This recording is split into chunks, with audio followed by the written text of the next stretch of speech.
You're listening to Permission to Shine, the podcast by Sherisse Bisram. The Oxford Dictionary describes permission as the action of officially allowing someone to do a particular thing, consent, authorization. What if you were that someone and you gave yourself the permission to be everything you wanted to be and more? No more playing small and accepting less than.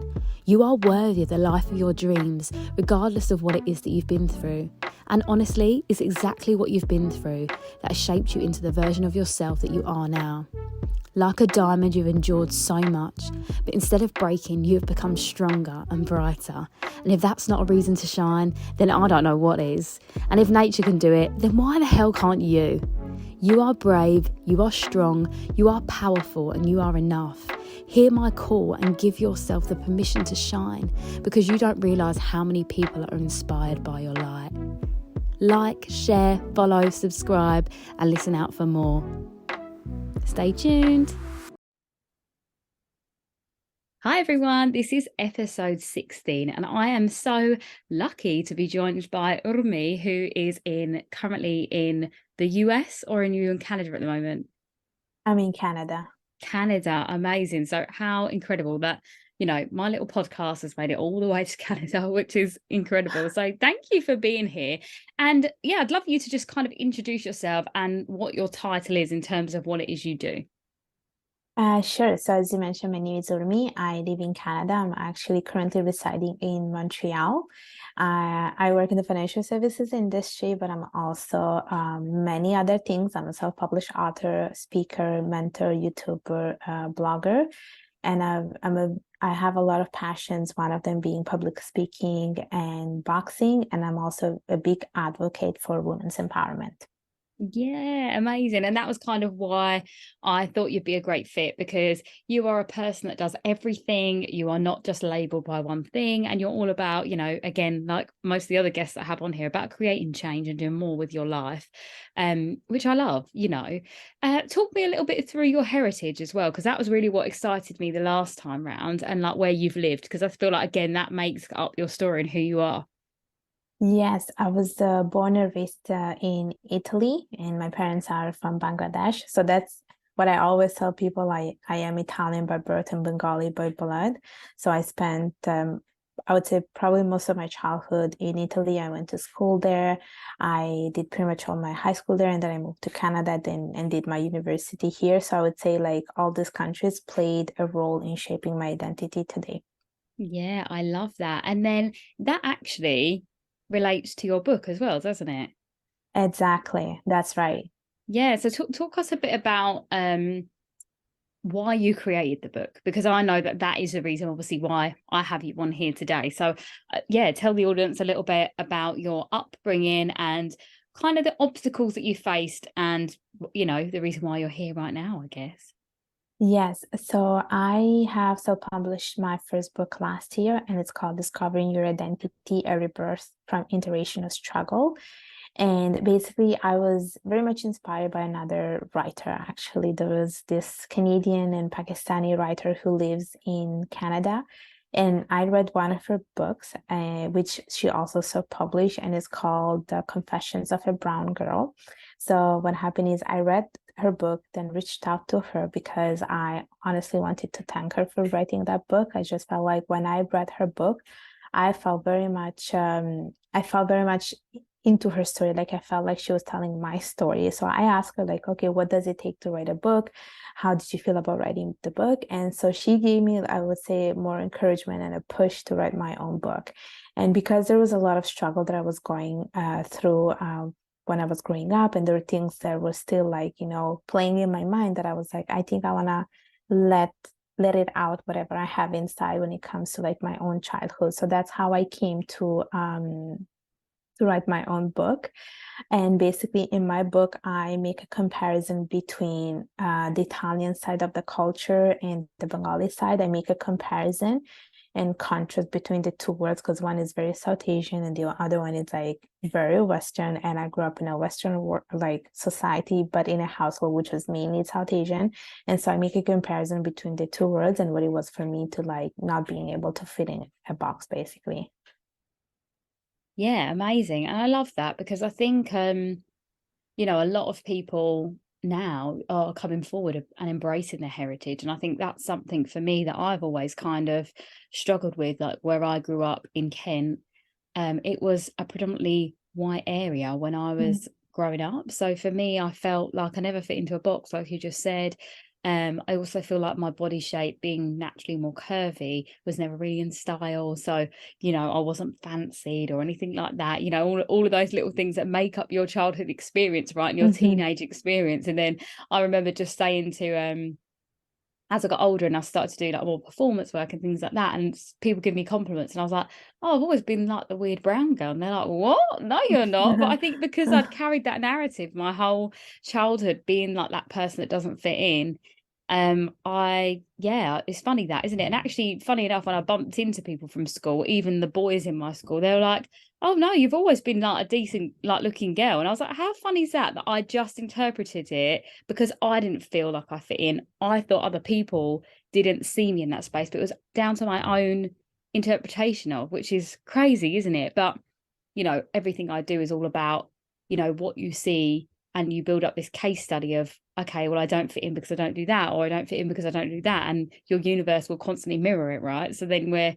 caught in this cycle. But tell me a little bit about, you know, that for you, you know, an example of when that was really clear, you know, whether it be, you know, what you had for packed lunch, or, you know, like, what is an example where it's so clear that we can all be like, oh my gosh, I never thought about that in your life, where these two heritages kind of clashed?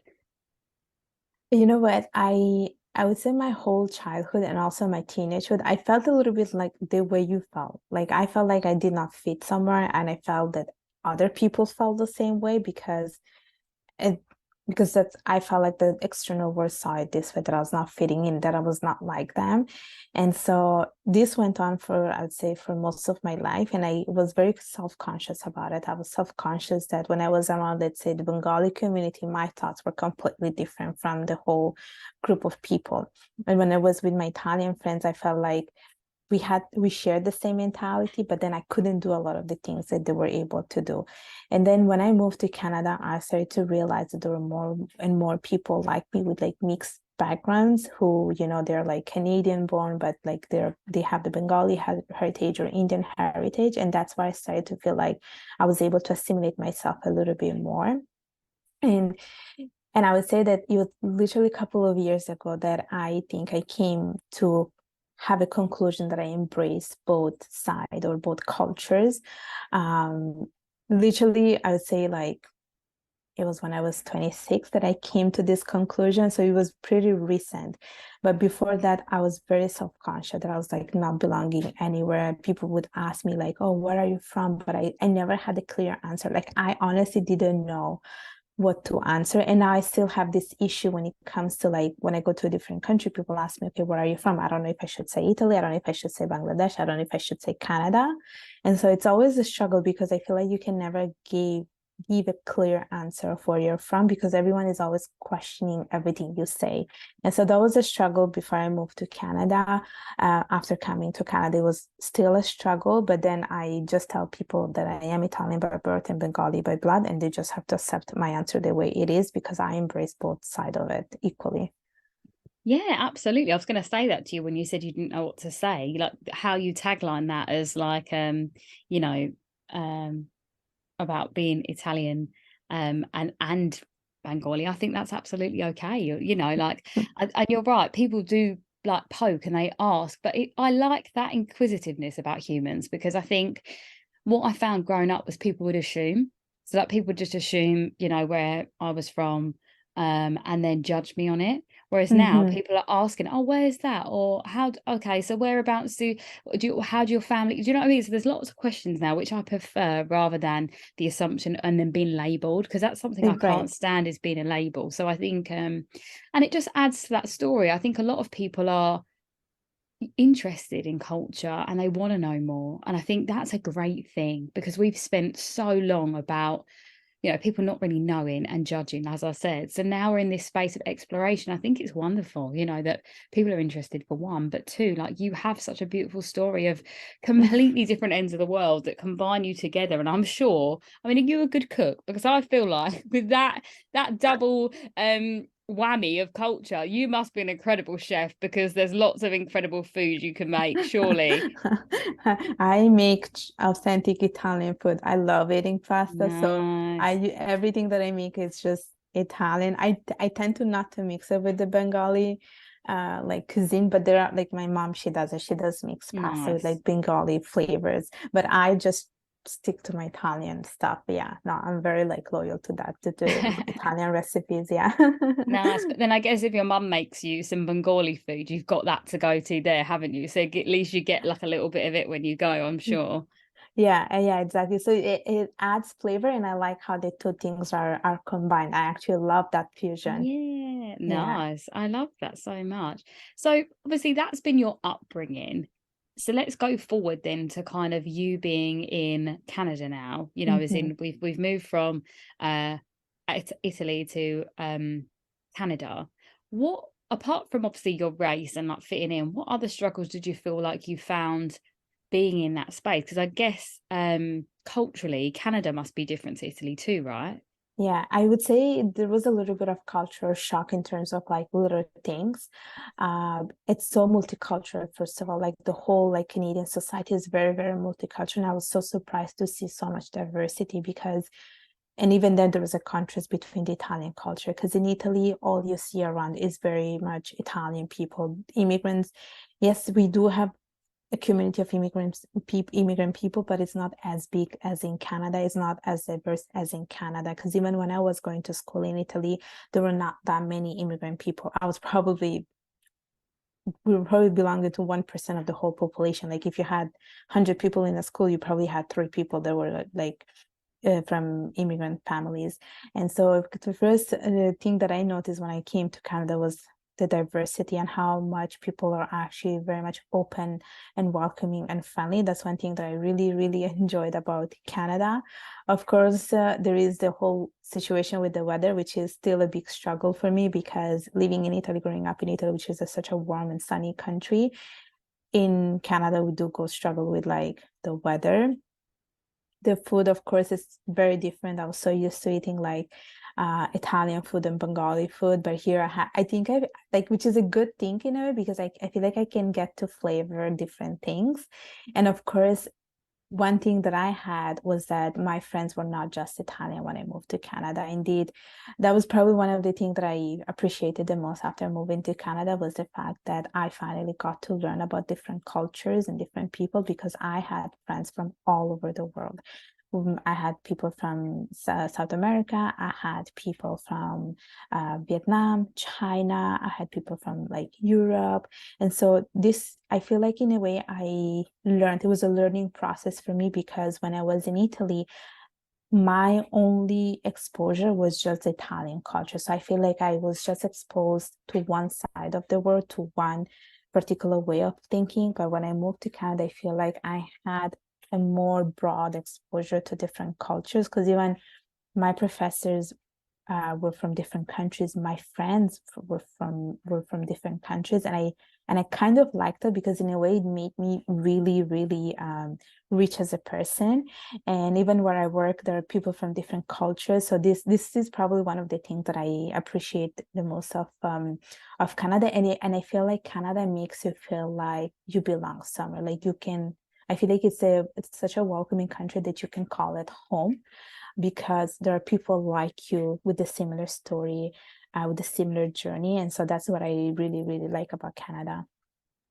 Oh, that's sweet. No, that's really nice. I like that you said about like you can call it home because it's so welcoming. I think that's really lovely. And I think we all deserve somewhere that we can call home.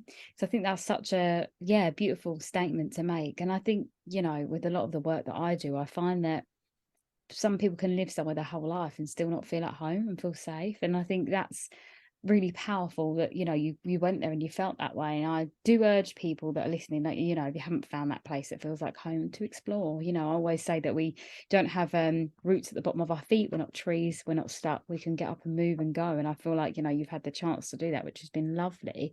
But tell me about your other projects that you do. Obviously the female empowerment stuff is what I'm really interested in, how that transition has gone from being in finance to also doing that line of work, and then how that connects to you, you know, as a person. Like, why is that so important to you that you go into this work and that you do this? So I would say the reason why I do the work that I do related to females empowerment and gender equality, it does come from the fact that I grew up in a very gender stereotype culture, you know, like women are seen a certain way, women can do certain things, women are not allowed to do this. And because I've seen it, how it was happening around me, how it was happening with me, that as I grew up, I was like, I think I want to change that. And so I started to volunteer for different communities, for different organizations to change that. And also I come from a finance background. So that too is very male dominated industry. So unfortunately, what happened is you just work around a lot of men, and there is no equality. It's always very hard for women to ask for promotion, to advance in their career, to have more women in leadership. So they work.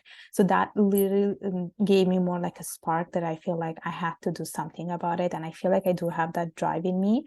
And so what happened is I started to like connect with other people. I started to like find out more organizations. So there are couple of them that I volunteer for. The first one is called 100 Women in Finance, where I am a mentor for young women who want to work in finance, who want to study in finance. And I just share my own experience, my own advice on like what it takes to work in this field. I am part of another organization called Women in Leadership. So basically there we have events, we have Instagram lives. We promote as much as possible more and more women in leadership position. We have in-person events, we have online webinars. So like all we do is just empower more women, the whole concept of women empowering other women. And I also volunteer for another organization which is based in Bangladesh, and it's called Speak Up. And basically what this organization does is it fights child marriages among basically young girls, which is still something that goes on. And so everything that I do is just stems from like my own childhood and how I saw it, how it was portrayed to me, how I've seen it when I went to Bangladesh, how I saw women around me being treated. And I also see it in the industry. So that's why I do the work that I do now.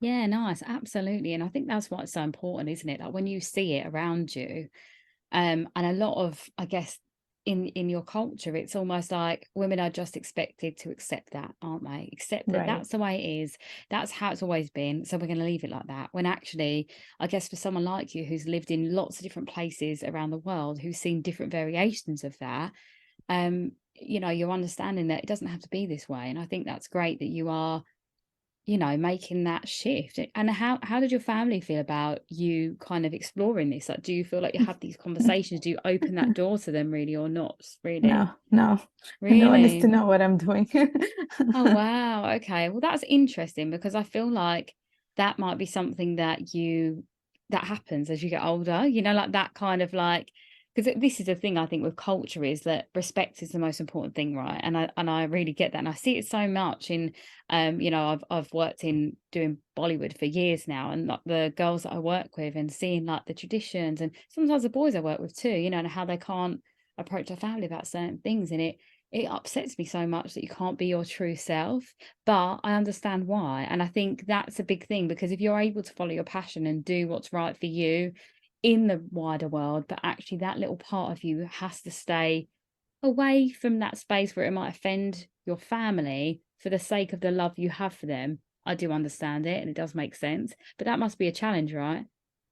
Yeah, I understand what you mean about this whole Bollywood thing, because I grew up watching Bollywood movies, and I've seen how, you know, certain things are portrayed, like, you know, the relationship between the son and the daughters with their parents, and how we're always looking for validation for our parents for everything that we do, how we shouldn't be doing certain things because of what will people say, and how it's important to keep the name and the reputation and not disown anyone. Like I totally get it, because what will people say? That's a sentence that I kept hearing over and over again, and I still hear it, and it's hard. And I think it's not just for me, but it's hard for other people, because I think, like you said, you're not able to live authentically because you're always looking to, you know, satisfy what the society thinks is right for you. So this is why I feel like some people, they just let go of what the society expects and they just follow their dreams. They just live authentically and they're just being true to themselves. Where other people, I think they're somehow like a victim to this, because everything else is so important, the reputation, the family, and, you know, everything, like the validation of their family, they just follow it without questioning it. And unfortunately, I think that's sad, because I think we live in a society, in an era where things are advancing and progressing, and we're not living in the 1950s where things were a little bit more oppressed. I would say the mentality was a little bit more closed. But I don't think it just applies to the South Asian community. I think it just applies to every communities, because I speak to people from other cultures, like Greek cultures, Italian cultures. Like back in the days, they were not so different from our own cultures. I think they somehow evolved, whereas I think us, we're a little bit more stuck. I think there is a slow progression towards things, accepting things how they are, letting kids being who they want to be, but it's really, really hard, I would say. Yeah, absolutely. No, I get that fully. And I hope that one day, you know, and I hope that one day, I know that slowly that change is being made. I think every time one person starts to speak up, the next one does, the next one does, the next one does. And I do believe that by the time, obviously, your generation, our generation, gets to be parents, that whole shift and dynamic will change, you know. And I can see it so much in England, especially, you know, with my friends and like some of their relatives and things like that, that they already have gotten so much more open, you know. So I think it's nice to know that the change is happening, like anything, but it's slow. But, you know, slow is better than no change, I think, right? Yeah, so I have been to England a couple of times because my parents live in England, and I do feel like, because there is a very big community of South Asian people, but every time I go there, I do feel like a little bit more like oppressed, because I just feel like the mentality hasn't evolved too much. Like there is a little bit, but not as much as I see, let's say, in Canada among the whole brown community. But in the UK, I just feel like things, like even my own friends who live there, they told me, yeah, I think people have not really evolved too much when it comes to like accepting things, you know, like things like even simple things such as mixed marriages are like not seen okay from some parents, but some people still do it. Whereas in Canada, I think it's a little bit more accepting, especially from like our, like the South Asian community. So I don't know. I feel like it's a bit different depending on where you are, but that's how I feel it every time I go to UK. Yeah, no, I agree with you. And I think that's the thing, when there's quite a large community of you know, people, then they can still keep the culture alive. So it's almost like, because it's not dispersed enough and it's all congregated, they're still living in those same patterns, which, you know, I don't knock. I think if that's what feels right to people to do, then absolutely. I just think we're all here to live our own experience, you know. So if we live in a repressed way, we will never have a full life, you know. So that's my kind of thing on that. But I feel like I'm in a privileged place to be able to say that. So, you know, I absolutely take that as well. I'm like, you know, I'm not in a situation where my family have any like closed-minded issues, you know, like everyone's very open, and, you know, and even if they wasn't, I'm very much just that rebellion person that you know, I've always had to lead by example, you know, like anytime something's been taboo or a little bit off, I've just done it anyway on my own accord. And then after they're like, oh, wasn't that bad? Then no, it wasn't. So then that gives people kind of the hope, I guess, that it's not as bad as it seemed, you know, being a dancer and all of that. Everyone was been like, oh, you can't be a dancer, no. And then when I did it, they were all like, oh, that's cool. And then now I've got, you know, younger cousins that are doing dance, and, you know, family friends that are really into dance. And I feel like, I mean, I don't think they're doing it because of me, but I definitely feel like I inspired and opened that door, you know. Whereas if, you know, if you never have anyone that goes before you, you never know it's possible for you. And I think that's something great. And I think that's great for you. I think you're probably doing that for your family without realizing it, you know. Yeah, so when I was growing up, I wish I had someone that was a little bit older than me, someone that I could look up to, who like could pave the way for me, but I did not have that. Unfortunately, I did not have that. And so that's where I come in, that I'm like, I think I want to pave the way for other people much younger than me. So it's like a little bit like you said, like once you open that door, everyone else will follow. And I think I do see it too. It's like you just need one person to do something to break this cycle, and then everyone else will follow. And then what we felt like was so like outrageously wrong, it actually will feel normal. Yes, people will talk about it initially, and you might have a lot of backlash, but then eventually no one will have anything to talk about, and this will be normal and accepting. So it's just that one step that we have to take, and whether it's me or you or other people, but it's really literally like opening that door and letting other people to follow you. 100%. And that's like, everything that I do, as I say, that I'm being the person that I know I needed when I was this age. And it's lovely to hear that you feel the same, which is just a wonderful, wonderful thing. And I guess that comes into like, I guess in your life, when do you feel like it was a point where you were like, I need to do something about this? When was that permission to shine moment for you in your life? Like the real moment that you were like, no, I'm not following that. Sorry. Like when was that? I don't think there was like an exact moment, but it was something that was always like in my mind. Like I would say that I would speak to my friends and be like, I think I want to do these things. I think I want to like achieve all these things, but I would just talk about it, but nothing concrete would happen. And I feel like there was this like fire in me that I just wanted to do so many things, And then I think I got very much inspired by other like celebrities. Like I very much like Meghan Markle. She is an inspiration for me because she's a feminist. She does a lot of things for women's empowerment. I would see like Priyanka Chopra doing a lot of humanitarian work, for instance, or I would see other Bollywood celebrities like giving back to the communities. And I feel like in a way I could feel the same way because we're all South Asian, and not Meghan Markle, of course, but I could see that they're giving back, they're doing humanitarian work. And in a way, I felt like I was not able to do this in my own community where I was living, because I felt like I had to travel to give back. And then the more I would speak about it to friends, to mentors, to people at work, the more I was like, I think I'm getting a clear idea of where I can go and how I can utilize the tools available with me right now to give back. And so I would say I didn't have an exact calling. It just happened one day that I was like, I'm gonna start with one thing and see where that goes. And then following that, there was other things. So I'm using like different tools, blogging, YouTube, my book, podcasting, doing connections with other people. So I'm using all that to see if I can make an impact and inspire other people.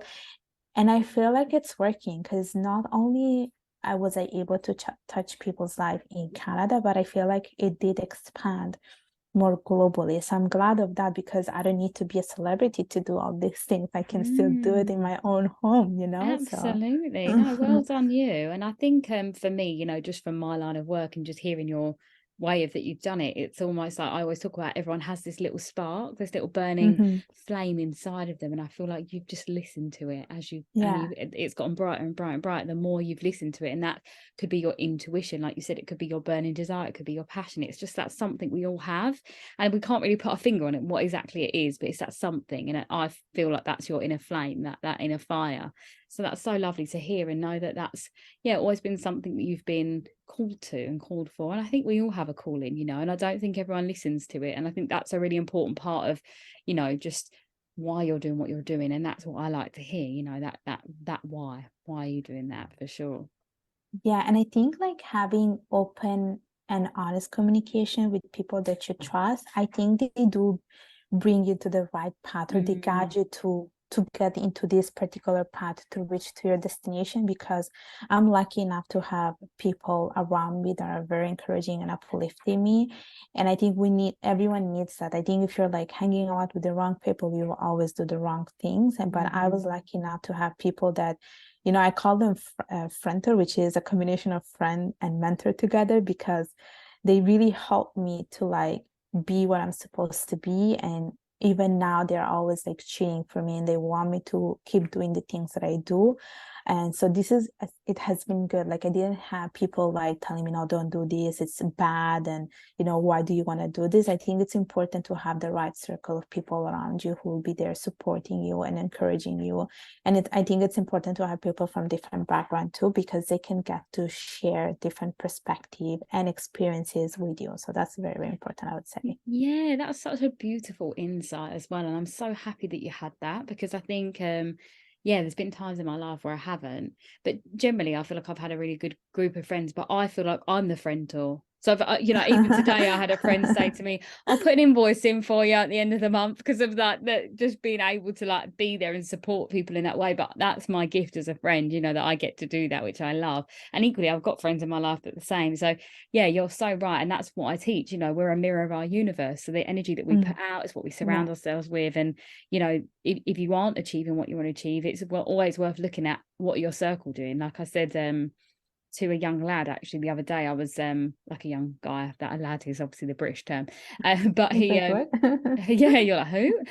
He was asking me about manifestation, which is something I do, and he said to me, so if I wanted to manifest, how would I go about it? And I was just telling him all these different ways. And I said to him, if you want to be a millionaire, surround yourself with millionaires. I was like, because the vibration and the energy will lift you up. I was like, you don't want to be the most successful person in the room. You want to be equal to or under. So then you're always inspired to keep moving forward and inspired by their advice, their actions, and all of these things. Now, we don't all want to be millionaires, that's not important, but we want to be in a circle where we're respected, appreciated, where it's that mutual.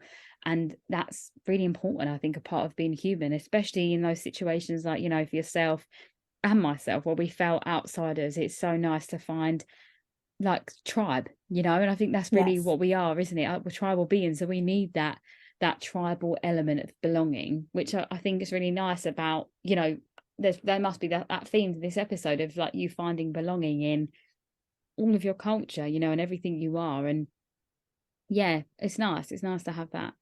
Yeah, and to tie back to what you said, I was actually listening to a podcast yesterday about manifestation. I also believe in that, actually, because since I started to manifest things, I feel like things are happening. But there was one in particular about destination, like reaching goals. And one of the things they were saying that you should never have a fixed destination, but rather have more like a flexible destination, meaning that when you reach something, don't stop there, but keep working towards something else, So it was beautiful, because I feel like it relates to what you said, is that you always want to keep improving, you always want to keep learning, you always want to keep growing, because once you reach something and you reach that, you're like, okay, I don't have nothing else to work for. But rather to be more like open to like different options and be flexible enough that you can keep growing and like you reach the endless, basically. And so I felt like that was beautiful. Yeah, no, absolutely. That's that constantly expanding, that we get to. And I always say that you're nothing grows in your comfort zone. So it's like, when you get to that manifestation, how can you grow more? How can you bloom more? How can you blossom more? Absolutely that. And it's the ebb and flow of life, isn't it? All of my journey and everything I speak about is the healing, that overcoming trauma and those kinds of things. And I think ebb and flow constantly throughout our lives. But what I know for sure is it's a balance always. As well, say by balance, it's the harmony of, you'll have high highs, you'll have low lows, but equally, if you can find an equilibrium within that, that's where the beautiful stuff is, right? Because if you didn't have low enough lows, the highs would never feel as sweet. So I feel like that's all part of it. Yeah, and I like that you mentioned about this thing, because my name means wave, Oh, so I love that. yeah, so it means wave, and that's how I like to like think of my life, that it has a lot of ups and downs, but eventually it reaches a stable point. And I do like the fact that waves are very strong, so that's how I like to think of myself, being as like a strong woman who's able to like fight back at anything. And my name also it means wave, and the actress who plays Wonder Woman, Gal Gadot, her name means wave. And the thing is, I didn't know her name meant wave, and I always liked her. Like, I love the actress, I love that character, and I was like, that's it, it's meant to be something. So I also think of myself as Wonder Woman. So I like all these connections. Yeah, I'm so into that. I love that for sure. Like my name recently, I found that, and it's always happened throughout my life, and it was only one day that I clicked and I was like, oh my gosh, like, why have I never seen that before? So whenever I type my name into something new or anyone else types my name in, it always auto corrects to She Rises. Oh yeah, that's true. Yeah, isn't it? And I was like, That's so there we nice. go. Always That's meant to it. rise. There you That's go. it. Yeah, so this is it. It was chosen for us, wasn't it? These That's it. pathways of helping and Yes. healing and all those beautiful things. Oh, that's so lovely. So I guess, for someone that's listening that maybe feels like they've been an outsider or they felt lost or not like they fit in, like what would be your kind of like tips for anyone that could get themselves out of feeling that way, or what would be your advice? So I'm gonna share this thing that one of my closest friends used to tell me, which is there is no right or wrong way of living your life. You just pave your own life. And I totally relate to it. I feel like, unfortunately, we live in a society where we perform to fit in, but we don't actually try to be our own selves. I grew up thinking that I was never fitting in a box, but all I had to do was just to create my own box. And so that would be my tip. Like when you're not fitting in, you just make your own seat. You create the seat at the table, you create your own box, and everything else will just come in place. Yeah, I completely agree with you. And I think that's really been my whole ethos, even down to quite recently. Like I did an in-person event, and that was the real, I guess, intention for it, was that I was done trying to fit at someone else's table, like molding Mm-hmm. myself to Mm-hmm. be acceptable, or to be what people wanted me to be. And I thought, you know what, I'm just gonna make my own table. I'm just gonna start my own thing and just Okay, go for it. that's And I feel it. like I've always been that rogue person that's like, oh, I'm gonna do it my way. They're like, okay, I'll see you there, I'll see you on the other side. Yeah, I'll get there when I get there, and it, in some form of a way I'll be there. And sometimes I'm waiting for people in this energetic space of being like, oh, you decided to join me, did you? And Brene Brown talks about being in the arena, being in it, Uh, like doing what you said you were going to do, and like being vulnerable, that vulnerable action. And I think that's really a testament to really my life now. I would say this whole journey that I've gone on with this, the mental health and dance combined, that really has been that real vulnerable action, but so soul and heart led. And I think that's the space, isn't it? Sometimes life needs to feel uncomfortable, and we get so used to it feeling comfortable that we think comfortable is how it should feel. But actually that's not where, like we said, that's not where the growth is. That's not where the life of your dreams is. It's the comfort zone is the hold back. That's the deceit, isn't it? yeah, so I'm gonna say something that you just mentioned, about this whole thing being in an arena. That's exactly how I feel too, and also about being uncomfortable with the comfortable. So I am all about that. And every chance that I have every moment that I have a chance to do something outside of my comfort zone, I do it. And so I actually recently I have been doing boxing for quite some time, or Muay Thai, Yeah. and I like that whole feeling of like being somewhere when it's just me, being outside of my comfort zone, being in an arena, because you're there fighting with people. And I love that. I love that because I like having that identity of a fighter, of a boxer, fighting back. And I just Yeah. feel like it just helps to build your personality, to shape your identity. And I think that's a great way of seeing things. Like you have your own arena and it's just you, the spotlight is you, basically. Yeah, no, I love that. What is your star sign? Leo. Yeah, I thought it. I just knew. I'm a Leo too. I can sense That's them. it. That's it. I Yeah, know I I was can like, sense it too. when you were talking about fire and passion and strength, I was like, yep, she's a Leo. And I don't like to go in and say, you're a Leo, aren't you? But yeah, I definitely I Which resonate. which day is your birthday? The 22nd Off? of August. Okay, 19. Huh? I'm 19 19th. Oh, August. wow. Okay, there you go. So we're so close. And I then know. but my sun sign and my rising are Leo. So I'm just like, and then all of my planets in my first house are like, everything is in Leo, basically. I'm just the Oh, most Leo-ish person you'll probably ever be. But I wow, love that's it. so nice. It's the passion, isn't it? Like you said, that passion, that drive, determination. And I think for me, I've lived so much in the shadow side of it, where it's been ego and like toxic strength, that now I feel this balance where I'm now accepting love and opening my heart and being compassionate, which is all part of Leo nature as well. So I feel like definitely the first half of my life has been the struggle to get to now this authentic, genuine strength of Hmm. like pure love, Yeah. I mean, I don't Yeah. know if you feel the same, I'm not sure, but I guess that you have always had that drive, which has been great, you know. Yeah, I always had that drive, but I like the thing that you said about Leos. I feel like I unconsciously meet Leos, but I do not know they're Leos. So all my best friends happen to be Leo, and it wasn't Oh on my gosh. purpose. Yeah, it wasn't on purpose. There you go. That's it. The vibe attracts your tribe. That That's strength it. element. That's And it. you know what I find? I've got a lot of Cancer friends. And I Me think too. it's, yeah, and I that's the other side of Leo, is that warm-heartedness, that compassion, that loving energy. So that's funny, isn't it? That I love that so much. And people are always like, oh yeah, here she goes, astrology. But there's so much to it for me that They just say the connects and same makes thing sense. about me. They say the same thing. Here she goes with the Leo thing. I'm like, it's true though. Yeah, 100%. I think these things that we have to identify ourselves and know ourselves deeper, there's nothing wrong with that, you know. And I think it's hard because there's a lot of tarnishing, isn't there, around, you know, astrology, and it being over like used and like one size fits all. And I think that's what people get the disclaimer is of why they don't like it. But I think for me that the real deep connection to it is the fact that you can just know and yourself more and other people, which I love. And I think at times where we've probably both felt like we didn't belong, or we felt outside, or not 100%, I guess the astrology just gives you the answers, doesn't it, to what maybe it is that you are longing for or lost with, or all of that stuff. But yeah, thank you for your beautiful insights then, or everything you've said. I like to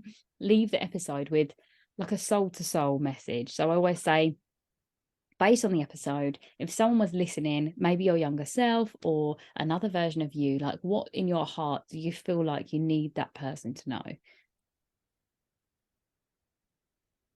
I would say the only opinion that matters is yours. Yeah, I agree. Here, I second that. I think that too. And you know what? I think we get so scared to follow that opinion of our own because if we go wrong, or if it messes up, you know, but that's when you learn, you know. It's either, my thing is either a lesson or a blessing. It's either or. The thing is, it's not even it feels wrong, it almost feels like it's not conforming to other people's opinion. And that's when you start to question, am I normal that I'm not thinking the same way? And that's how I used to feel until I was like, no, actually my opinion matters, and my opinion is probably the most important thing. Yeah. 100% that. And if you feel it inside of you, like we said, this little fire, this burning desire, if you feel like you know you're right in this situation, or it's the right thing to do, that's probably the best way to word it. If it feels like it's the right thing to do for you, even if it's scary, even if it might defy what people want from you, if you feel like it's right, go for it. That's it.